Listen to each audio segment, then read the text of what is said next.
आज राज्याचे मुख्यमंत्री आदरणीय देवेंद्रजी फडणवीस साहेबांनी या ठिकाणी महाराष्ट्र राज्याचा अर्थसंकल्प हा आज विधानसभा गृहामध्ये मांडला आणि या अर्थसंकल्पामधून या ठिकाणी ह्या महाराष्ट्राला हा अर्थसंकल्प म्हणजे खऱ्या अर्थाने सर्व शेतकऱ्यांना, सर्व उद्योगांना, सर्व नागरिकांना न्याय देणारा हा अर्थसंकल्प आहे। या अर्थसंकल्पामध्ये खऱ्या अर्थाने माझ्या सोलापूर जिल्ह्याला असेल किंवा माझ्या पंढरपूर मंगळवेढा मतदारसंघाला असेल अतिशय चांगल्या पद्धतीनं निधी देण्याचं काम या अर्थसंकल्पामध्ये झालेलं आहे। आणि या अर्थसंकल्पामध्ये खरं म्हणजे शेतकऱ्यांची कर्जमाफीचं धोरणसुद्धा अतिशय चांगल्या पद्धतीनं या ठिकाणी केलेलं आहे।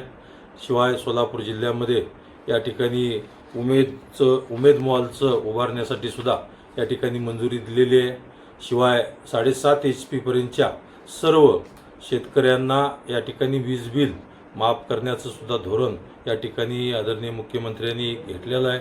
शिवाय आज या ठिकाणी बघत असताना या मुख्यमंत्री लाडकी बहीण ही योजनेसाठी सुद्धा भरीव निधी देण्याचं काम या अर्थसंकल्पामध्ये खऱ्या अर्थाने झालेलं आहे।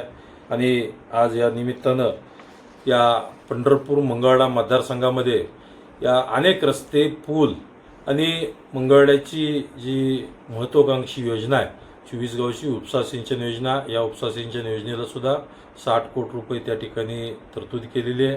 शिवाय 20 कोटीची रस्ते हे मंगळवेढा तालुक्याला दिलेले आहेत। आणि या ठिकाणी पंढरपूर तालुक्यामध्ये जवळजवळ माझ्या मतदारसंघामध्ये आणि तालुक्यामध्ये या ठिकाणी जवळजवळ 421 कोटीचे रस्ते आणि पूल हे पंढरपूर तालुक्यामध्ये दिलेले आहेत।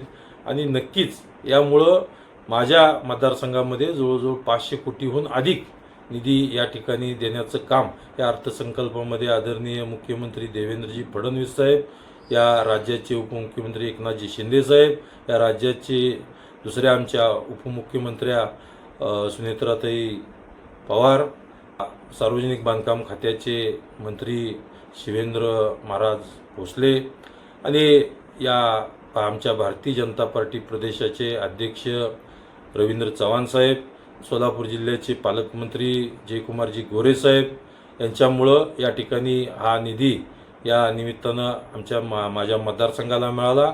मी मनापासून या सरकारचं अभिनंदन करतो, मनापासून त्यांचं पंढरपूर मंगळवेढा दोन्ही तालुक्याच्या वतीनं, जनतेच्या वतीनं त्यांचं आभार मानतो।